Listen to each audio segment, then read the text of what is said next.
Welcome to V3 news లక్ష్యం సమాజహితం prime time news update మరియు latest news update అందించే 9 PM news కు స్వాగతం. ముందుగా హెడ్లైన్స్ చూద్దాం.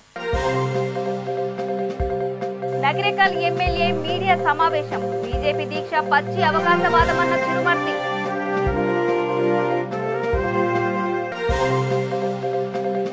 జనగామ జిల్లాలో సిపిఎం రెండవ మహాసభలు. ముఖ్య అతిథిగా సిపిఎం రాష్ట్ర కార్యదర్శి.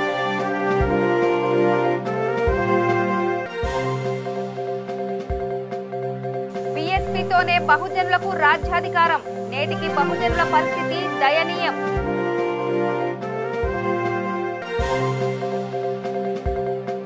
రాజేంద్రనగర్ కాలనీలో ఎమ్మెల్యే పర్యటన. శ్మశాన వాటికలు ఏర్పాటు చేస్తామని హామీ. ఇప్పుడు డీటెయిల్స్ చూద్దాం. నల్గొండ జిల్లా నకిరేకల్ ఎమ్మెల్యే చిరుమర్తి లింగయ్య మీడియా సమావేశం నిర్వహించారు. బండి సంజయ్ తలపెట్టిన దీక్ష పచ్చి అవకాశవాదమే అని అన్నారు. బీజేపీ ప్రభుత్వం ప్రతి సంవత్సరం 2 కోట్ల ఉద్యోగాలు ఇస్తా అని చెప్పిందని గుర్తు చేశారు.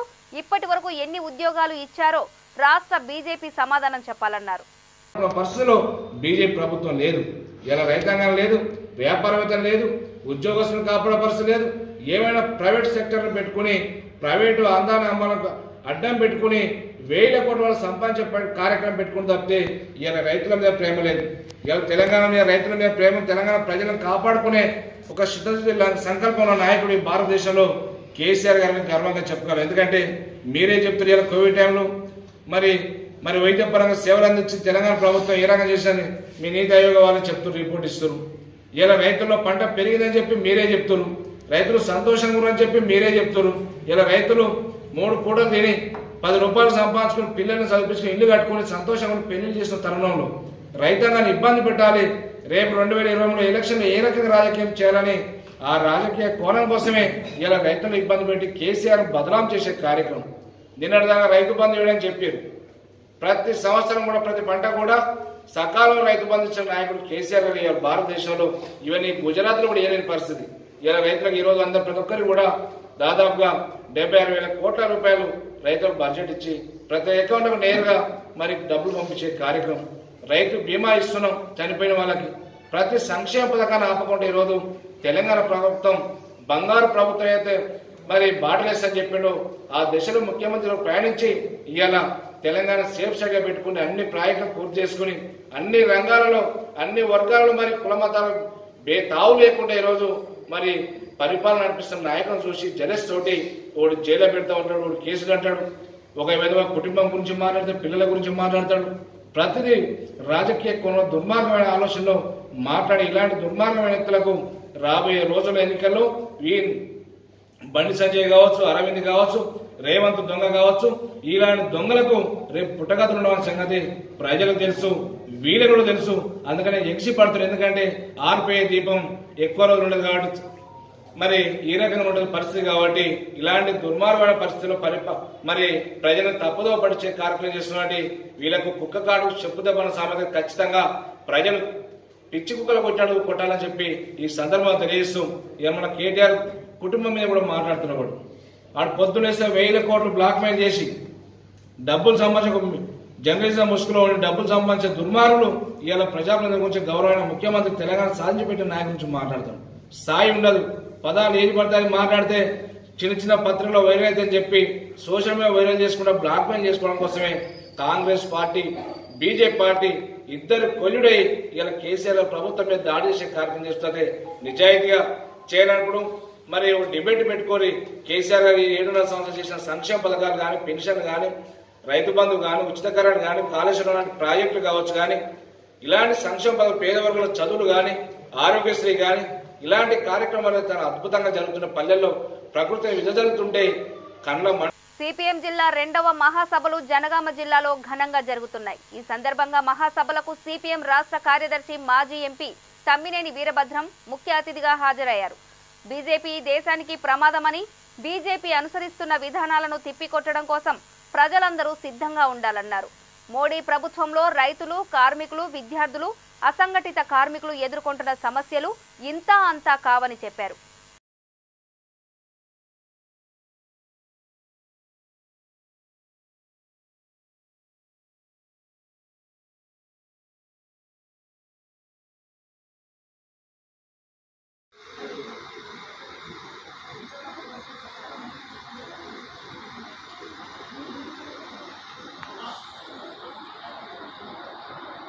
అలాగే మనకు ఇద్దరు ఎంపీటీ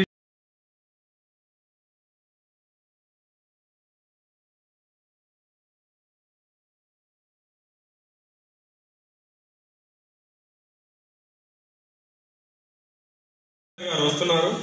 మన పార్టీ జిల్లా కమిటీ సభ్యులు కామ్రేడ్ సాంబరాజు యాదగిరి గారిని వేదిక మీదకి రావాల్సిందిగా ఆహ్వానిస్తున్నాం. కామ్రేడ్ బొట్ల శేఖర్ గారు ఎన్నుకుంటూ విగ్రహాలు. అలాగే కామ్రేడ్ ఎన్నుకు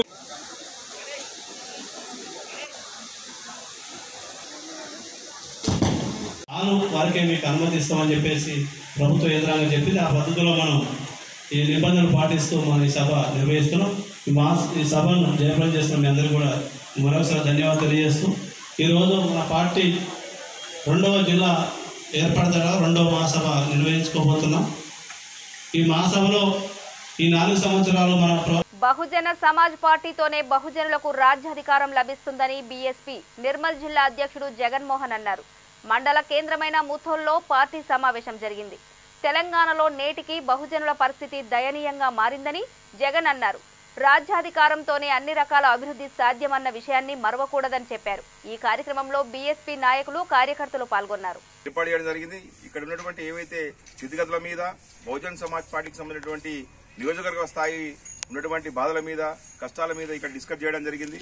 అదేవిధంగా ఏదైతే బహుజనుల యొక్క స్థితిగతులు నేటికి మారడం లేదు, దానికి బహుజనులు ఐక్యం లేకపోవడం కారణంగా భావిస్తా ఉన్నాం. అదేవిధంగా పేదల యొక్క బతుకులు మారాలంటే బహుజన రాజ్యం రావాల్సిందని చెప్పేసి తీర్మానం చేస్తా ఉన్నాం. అంతేకాకుండా ఏవైతే ముఖ్యమైనటువంటి విద్య అనేటువంటిది ఇప్పటికీ పేదలకు అందడం లేదు, అదేవిధంగా వైద్యం కూడా అందడం లేదు, అదేవిధంగా ఏవైతే స్థిరచరాస్తులు ఉన్నటువంటి భూములు ఇప్పటికి కూడా పేదలకు రావడం లేదు. అధికార పక్షం ఉన్నటువంటి పార్టీలు ఇప్పటికి కూడా ఏవైతే మేము ఇవిస్తామని చెప్పేసి అంటున్నారు, కానీ ఏ మాత్రం ఇవ్వకుండా పేదల్ని అణచివేత గురి చేస్తా ఉన్నారు. అంతేకాకుండా సామాజికమైనటువంటి పరిస్థితులు ఇప్పటికీ రిజర్వేషన్లు అనేటువంటి కూడా సరి అమలు కావడం లేదు. దానికి పూర్తిగా మేము వ్యతిరేకం చేస్తా ఉన్నాం. ఎందుకోసమంటే ఇక్కడ ఉన్నటువంటి పరిస్థితులన్నీ చూస్తుంటే రహదారులు గాని అదేవిధంగా ఉన్నటువంటి వైద్యం గాని ఏమాత్రం కూడా పేదలకు అందడం లేదు. దానికి ఏవైతే పేదల పక్షాలు ఉన్నటువంటి వ్యక్తులు ఐక్యంగా లేకపోవడమే కారణం. దానికి అందరూ కూడా పేదలందరూ ఐక్యం కావాల్సినటువంటి అవసరం ఉంది. పేదలందరూ కూడా మరి ఈ రోజు భావిస్తా ఉన్నారు, ఎందుకు మేము ఇన్ని రోజులు మేము బహుజన్ సమాజ్ పార్టీని ఆదరించలేకపోయినాం. బహుజన్ సమాజ్ పార్టీని ఒకవేళ ఆదరించినట్టయితే ఈ పార్టీకే మేము అన్ని సమస్యలకు పరిష్కార మార్గం దొరికేది. ఈ రోజు మాకు అధికారం అంటూ వస్తే మేము బహుజన్ సమాజ్ పార్టీ ద్వారా మేము అధికారం ఇస్తాం, ఏదైతే ఏను గుర్తును మేము ఆదరించి ఏను గుర్తుకు ఓటేస్తామని చెప్పేసి వాళ్ళు ఉబలాడ పడతా ఉన్నారు. ఎన్నికలు ఎప్పుడు వచ్చినా కూడా మేము ఏను గుర్తుని ఓటేసి అత్యధిక మేరతో గెలిపిద్దామని చెప్పేసి వాళ్ళు భావిస్తా ఉన్నారు. అదేవిధంగా ఈ రోజు పేదలుగా ఉన్నటువంటి పేదలందరి యొక్క సమస్య పరిష్కారం కావాలనుకుంటే ఈ రోజు అన్నిటికీ రాజ్యాధికారమే మరి ముఖ్యమైనదని చెప్పేసి ఆలోచిస్తున్నారు. వారికి ఏవైతే భావిస్తున్నారో బహుజన రాజ్యం త్వరలో రాబోతుంది. మొత్తం రాష్ట్ర వ్యాప్తంగా కూడా పేదల యొక్క బాధలన్నీ దూరంగా పడుతున్నాయి. ఎందుకోసమంటే ఏదైతే రాష్ట్ర చీఫ్ కోఆర్డినేటర్ గారు మా ఆర్ఎస్ ప్రవీణ్ కుమార్ సారు ఇక్కడికి రాబోతున్నారు, అన్ని విశ్లేషణ చేయబోతున్నారు, రాజకీయాలు మారిపోతున్నాయి, సమీకరణ చేయబోతున్నాం. మేము కూడా గ్రామ స్థాయిలో క్షేత్ర స్థాయిలో మరి మేము కూడా పూర్తి స్థాయిలో అన్ని గ్రామ కమిటీలు అయితే పార్టీని నిర్మాణం చేయబోతున్నాం. మనమందరం కూడా ఐక్యంగా ఉందాం, మనమందరం కూడా సమానమైందో మనం చూపిద్దాం, మన ఆత్మగౌరవం కోసం పోరాటం చేయాలని చెప్పి తెలియజేస్తూ మరి అదేవిధంగా మనము ఇక్కడ ఉన్నటువంటి పరిస్థితులన్నిటి కూడా సమస్యలు పరిష్కారం చేసుకుంటే మనందరం కూడా ఏవైతే బడుగు బలహీన వర్గాల అందరం కూడా ఉన్నామో ఎస్సీ ఎస్టీ బీసీ మైనార్టీలందరూ కూడా ఐక్యమై మనం బహుజన రాజ్యాధి కోసం పాడుకోవాలని తెలియజేస్తూ అందరికీ కూడా జై భీమ్, జై భీమ్, జై భీమ్, బహుజన సమాజ్ పార్టీ. సిద్దిపేట జిల్లా మద్దూరు మండలం నర్సాయపల్లి గ్రామం నుండి దొమ్మాట గ్రామం వరకు గతంలో ఉన్న బాటను పునరుద్ధరించాలని గ్రామస్తులు అన్నారు. గ్రామానికి చెందిన అంబటి సుధాకర్ జిల్లా కలెక్టర్ మానవ హక్కుల కమిషన్తో పాటు తహసీల్దార్ నరేందర్కు ఫిర్యాదు చేశారు. మంగళవారం ఆర్ఐ ఐలయ్య నక్షబాట పునరుద్ధరణకు చర్యలు చేపట్టారు. బాట తీస్తుండగా కొంతమంది రైతులు తమకు కొంచెమే ఉంది, మా భూమి నుండి బాట తీయొద్దని అధికారులకు చెప్పారు. అనంతరం ఎంపీపీ కృష్ణారెడ్డి నక్షబాట ఎలా ఉందో అలానే తీయాలని అధికారులకు సూచించారు. ఈ కార్యక్రమంలో వీఆర్ఓలు రైతులు పాల్గొన్నారు.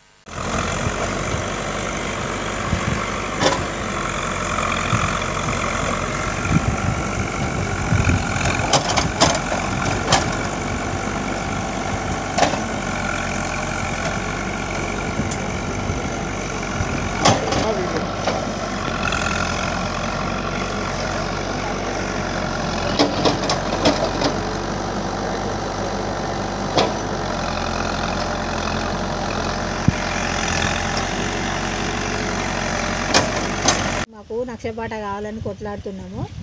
ఇప్పుడు 5 సార్లు విఆర్ఓలు గిట్ట అందరు వచ్చిపోయారు. ఎంసీ గిట్ట 5 సార్లు వచ్చిర్రు. మాకు వచ్చినట్టుగా ఏం ప్రూఫ్ నోటీసులు అవి ఇవ్వలేదు. మేము వస్తున్నాం పాలన రోజు వస్తున్నామని మాకు నోటీసులు ఇచ్చిర్రు. మేము ఉండంగా చూస్తే వాళ్ళు రాలేదు. వీళ్ళందరం మేము రైతులమందరం జమగూడినాము. ఇక్కడికి వాళ్ళు రావడం జరగలేదు. వచ్చినా కానీ ఈయనంగా వత్తురు ఆనంగా పోతురు. వచ్చినామంటే వచ్చినాము అన్నట్టు పోతారు కానీ మాకు ఇదివరకు ఎలాంటి న్యాయం లేదు. నర్సాపల్లి నుంచి దుర్గమ్మ గుళ్ళ కంచి మాకు దొమ్మాట దాకా డాంబర్ రోడ్ కావాలి. సుధాకర్, నాకు ఎకరం 24 గుంటల భూమి ఉన్నది. నక్షాబాట నర్సాపల్లి నుండి దొమ్మాటకు గవర్నమెంట్ నక్షాబాట నర్సాపల్లి నుండి దొమ్మాటకు 2 కిలోమీటర్ రోడ్డు కబ్జా చేసిండ్రు. దాని గురించి నేను హెచ్ఆర్సీకి పోయినా, ఎంఆర్ఓ పోయినా, సంవత్సరం నుంచి తిరుగుతున్నా. నాకు స్పందన లేదు, ఏం లేదు. ఇప్పుడు వచ్చి ఎంఆర్ఓ ఇట్లా 5 సార్లు మన 5 సార్లు వచ్చిండ్రు. వచ్చి అందరికి నోటీసులు ఇచ్చారు 5 సార్లు కదా. ఇప్పుడు వచ్చి నడుతుంటే ఎంపీ గారు వచ్చి వద్దనగానే బంద్ చేసి పోయిండ్రు. మాకు దున్నుకోక సంవత్సరం నుంచి పడా ఉన్నది. నాకు వేరే పని లేదు, నేను వ్యవసాయం చేసుకుని పోతా. దయచేసి మాకు ఖచ్చితంగా న్యాయం చేయాలని మేము కోరుకుంటున్నాం. నర్సాపల్లి నుంచి దొమ్మాటకు రోడ్డు కావాలి. మేడ్చల్ జిల్లా 125 డివిజన్ గాజుల రామారం అంబేద్కర్ నగర్లో కాంగ్రెస్ పార్టీ 137వ ఆవిర్భావ దినోత్సవం సందర్భంగా సొంటిరెడ్డి పున్నారెడ్డి కాంగ్రెస్ పార్టీ కార్యాలయాన్ని ప్రారంభించారు. అనంతరం కాంగ్రెస్ పార్టీ జెండాను ఎగురవేసి పార్టీ సీనియర్ నాయకులను సన్మానించారు. ఈ కార్యక్రమంలో అంబేద్కర్ నగర్ కాలనీ వాసులు, తెలంగాణ రాష్ట్ర మహిళా general secretary R Lakshmi, Gajula Ramaram circle minority president Nayab Rasool పాల్గొన్నారు.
సోనియా గాంధీ నాయకత్వం, సోనియా గాంధీ నాయకత్వం, రాహుల్ గాంధీ 137వ ఆవిర్భావ దినోత్సవం. కాంగ్రెస్ పార్టీ ఏర్పడి మన ఎవరం కూడా ఇక్కడ ఉన్న వాళ్ళు ఎవరం పుట్టలేదు.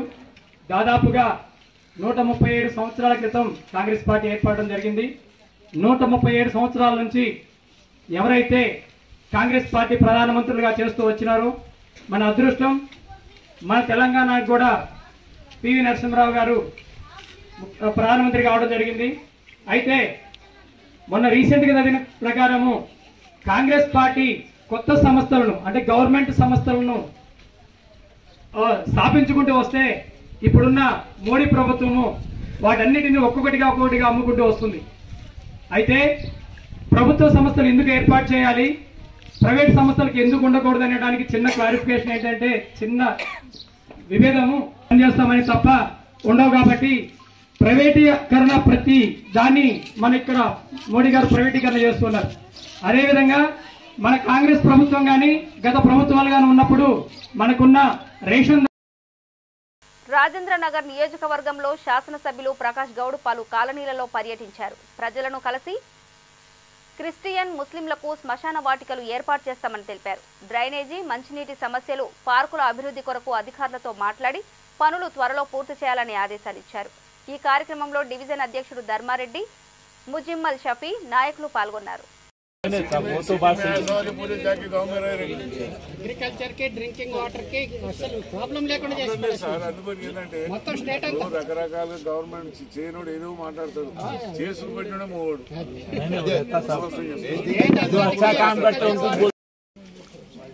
రాజేంద్ర నగర్ డివిజన్లో నిజంగా కూడా తిరుగుతుంటే ఇక్కడంతా కూడా ఎంతో ఆనందం అనిపిస్తుంది. ప్రజలందరూ కూడా ఎంతో సంతోషంతో పని చేయించుకునే ఆలోచనతో ప్రభుత్వంలో ఉన్న వాళ్ళని పిలిచి ఎమ్మెల్యే గారిని పిలిచి పని చేయించుకోవాలని 3-4 అవసరం తీసుకున్నారు. ఇక్కడ ఉన్న పెద్దలందరూ కూడా నేనందరూ కూడా అభినందిస్తూ, ఎందుకంటే టీఆర్ఎస్ గవర్నమెంట్ వచ్చిన తర్వాత 7.5 సంవత్సరాల్లో ఏ విధంగా డెవలప్ అవుతుందని కూడా మనం ఒకసారి ఆలోచించాల్సిన అవసరం మనకున్నది. రోజు రోజుకు ఆబాది పెరిగిపోతున్నది. ఆబాది పెరిగిపోయినట్టుగా డెవలప్ చేయాలంటే కొంచెం వెనక ముందు అవుతున్నాం. అది ఏదేమైనా మన ముఖ్యమంత్రి గారు ఒకటే కోరుతారు, ప్రజలు ఏదైతే కోరి తెచ్చుకున్న తెలంగాణలో మనమందరం కూడా సంతోషంగా ఉండి ప్రజలు కూడా సంతోషంగా పెట్టాలని చూస్తున్నాం. అందుకని ఇక్కడ వచ్చిన తర్వాత ఈ పార్కు చూసిన తర్వాత నిజంగా పర్మారెంట్ హిల్స్లో నాకు కూడా అంతటి తిన్నాను. ఇక్కడ వీడికి వచ్చిన తర్వాత చాలా ఆనందం అనిపించింది. ఎందుకంటే ఇక్కడ బస్తీలో పెద్దలు చిన్నలు అందరూ ఒక ఐకమత్యతో పట్టుకుని వచ్చినారు. ఇక్కడ రోడ్స్ కూడా ఏదైనా చెప్పినారు. నేను నిజంగా కూడా ఇమ్మీడియట్ గా రోడ్లు వేయించే ప్రయత్నం చేస్తాను. మొత్తం తీసుకుంటాం. మనం బంగారు తెలంగాణ కాలంటే ఇదే బంగారు తెలంగాణ ఉంటుంది. బంగారం బెటర్ మనకు. ఇలాంటి మన చెట్టు కింద కూర్చొని హాయిగా సాయంత్రం పూట మధ్యాహ్నం పూట వచ్చి కూర్చుంటే ఎంతో ఆనందం అయిపోయి మనం అన్ని ఉన్నాయి. మనకన్నీ కూడా కొన్ని పరిచయాలు కొన్ని అన్ని దూరం అవుతాయి. అందుకని ఈరోజు ఇంత కార్యక్రమం పొద్దున్న కూడా చూస్తున్నాం. ఏదేమైనా అన్ని డెవలప్ చేసే బాధ్యత, కొన్ని పార్కులు చెప్పినా కొన్ని చెప్పినా అవన్నీ కూడా పార్కులను డెవలప్ చేసే బాధ్యత తీసుకుంటాం. ఏదేమైనా తెలంగాణ గవర్నమెంట్ వచ్చినాక మనం ఎంతో అభివృద్ధి ముందుకుపోతున్నాం. ఇలాంటి అభివృద్ధి కూడా అన్ని చేస్తాం. ఈ రోడ్లు కూడా అన్ని 2-3 నెలల లోపల రోడ్లన్నీ కంప్లీట్. వానాకాలంలో పర్మానెంట్ హిల్స్ లో ఇబ్బంది లేకుండా చూసే బాధ్యత నేను తీసుకున్నాను. 2022 జనవరి 1వ తేదీ నాటికి నవతరం పార్టీ స్థాపించి 10 సంవత్సరాలు పూర్తి చేసుకున్న సందర్భంగా పథకావిష్కరణ, అన్నదాన కార్యక్రమం నిర్వహించనున్నారని వ్యవస్థాపకులు రావు సుబ్రహ్మణ్యం తెలిపారు. తెలంగాణ, ఆంధ్రప్రదేశ్ రాష్ట్రాల్లో సేవా కార్యక్రమాలు నిర్వహించాలని కార్యకర్తలను కోరారు. దశాబ్ద కాలంగా ప్రజల కోసం పోరాడిన పార్టీ నవతరం పార్టీ అని తెలిపారు. ఇక ముందు ప్రజల కోసం పోరాడుతామని చెప్పారు. మీడియా సమావేశంలో Navatharam party Narasaraopet parliament convener doctor Goda Ramesh Kumar, Chilakaluripet నియోజకవర్గ కన్వీనర్ బత్తుల అనిల్ పాల్గొన్నారు. 2022 జనవరి 1వ తేదీకి నవతరం పార్టీ పెట్టి 10 సంవత్సరాలు పూర్తవుతున్న సందర్భంగా 10వ ఆవిర్భావ దినోత్సవాన్ని రేపు జనవరి 1వ తారీఖు నిర్వహించడం జరుగుతుంది.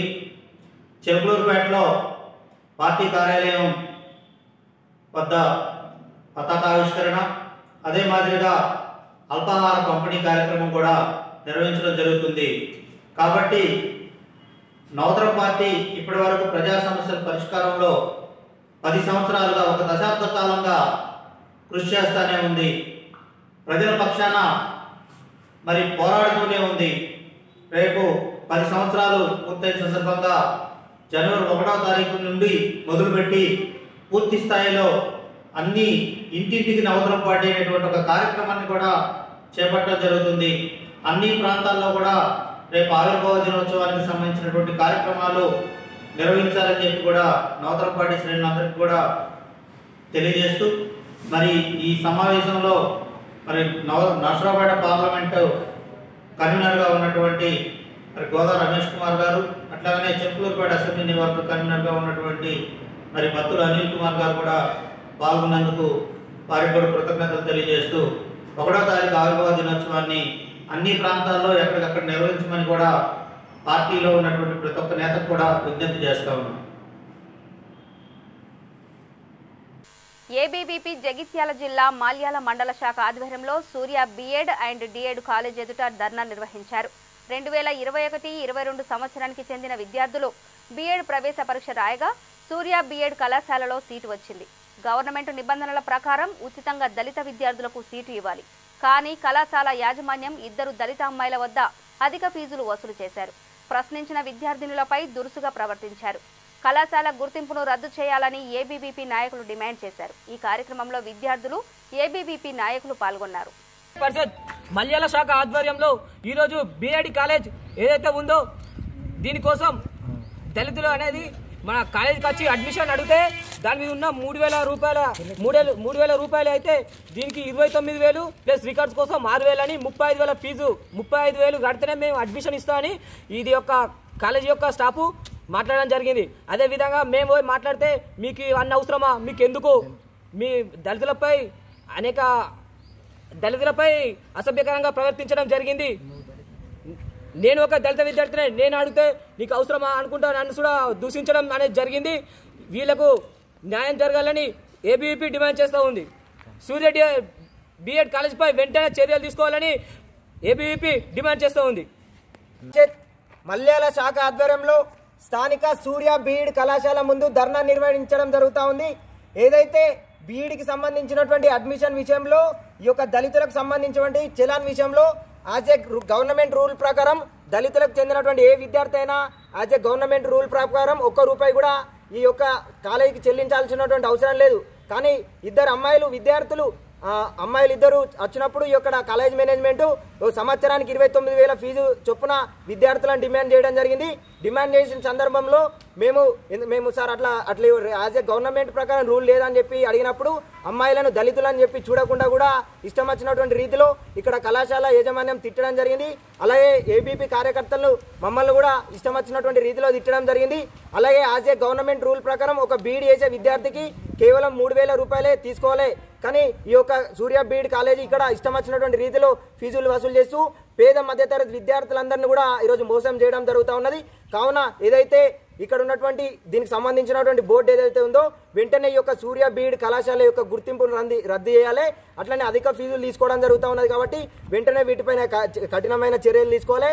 అట్లనే దళితులను దూషించింది కాబట్టి ఈ యొక్క కాలేజ్ మేనేజ్మెంట్ చట్టపరమైన చర్యలు తీసుకోవాలని చెప్పేసి ఈ సందర్భంగా తెలియజేస్తాం. బులెటిన్ ముగించే ముందు హెడ్లైన్స్ మరోసారి. నగరేకల్ ఎమ్మెల్యే మీడియా సమావేశం, బీజేపీ దీక్ష పచ్చి అవకాశవాదమన్న చిరుమర్తి.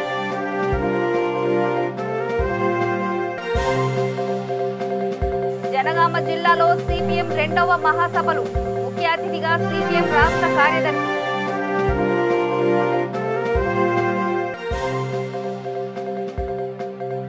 బీఎస్పీతోనే బహుజనులకు రాజ్యాధికారం, నేటికి బహుజనుల పరిస్థితి దయనీయం.